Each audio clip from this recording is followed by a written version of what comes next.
इस दुनिया में दया, प्रेम और सहायता की बहुत आवश्यकता है। अक्सर लोग अपने धर्म, जाति और समाज के अनुसार ही दूसरों की मदद करने का विचार करते हैं, लेकिन सच्ची मानवता इन सीमाओं से परे होती है। यीशु मसीह ने लोगों को यह सिखाने के लिए कई प्रेरणादायक कहानियां सुनाईं। ऐसी ही एक कहानी है भला समारी की कहानी, जो हमें यह समझाती है कि हमारा सच्चा पड़ोसी कौन है और हमें दयालुता कैसे दिखानी चाहिए। यह कहानी न केवल नैतिक शिक्षा देती है, बल्कि हमें अपने विचारों और कार्यों पर पुनर्विचार करने को मजबूर करती है। जब कोई मुसीबत में हो तो क्या हम उसकी मदद करने के लिए रुकते हैं या फिर अनदेखा कर आगे बढ़ जाते हैं?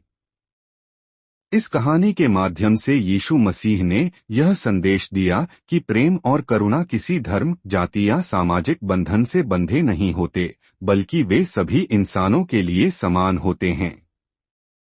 आइए इस प्रेरणादायक कथा को विस्तार से समझते हैं। एक दिन यीशु मसीह लोगों को सिखा रहे थे। तभी एक धर्मशास्त्री ने पूछा, हे गुरु, अनंत जीवन पाने के लिए मुझे क्या करना चाहिए? यीशु ने उत्तर दिया, व्यवस्था में क्या लिखा है? उस व्यक्ति ने कहा, परमेश्वर से पूरे मन, आत्मा, शक्ति और बुद्धि से प्रेम कर और अपने पड़ोसी से वैसे ही प्रेम कर जैसे स्वयं से करता है। यीशु ने कहा, तूने सही कहा, ऐसा कर और तू जीवित रहेगा। लेकिन उस व्यक्ति ने फिर पूछा, मेरा पड़ोसी कौन है? यीशु ने उसे एक कहानी सुनाई। एक व्यक्ति यरूशलेम से यरीहो जा रहा था। यह रास्ता सुनसान और खतरनाक था, जहां लुटेरे छिपे रहते थे। अचानक कुछ डाकुओं ने उसे घेर लिया, उसके कपड़े उतार लिए, उसे बुरी तरह पीटा और अधमरा छोड़कर भाग गए। वह दर्द से कराहता हुआ जमीन पर पड़ा था। कुछ देर बाद एक पुजारी उसी रास्ते से गुजरा।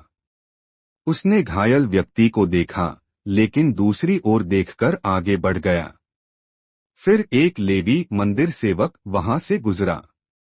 उसने भी उस व्यक्ति को देखा, लेकिन बिना रुके आगे चला गया। इसके बाद एक समारी व्यक्ति वहां से गुजरा। यहूदी लोग समारियों को पसंद नहीं करते थे, लेकिन जब इस समारी ने घायल व्यक्ति को देखा तो उसे दया आई। उसने उसके घावों पर तेल और शराब लगाई, फिर उसे अपने गधे पर बैठाया और एक सराय में ले गया। सराय में उसने उसकी पूरी देखभाल की।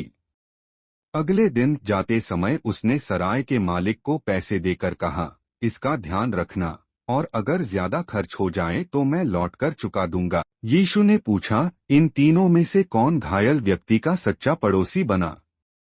उस धर्मशास्त्री ने उत्तर दिया, जिसने दया दिखाई।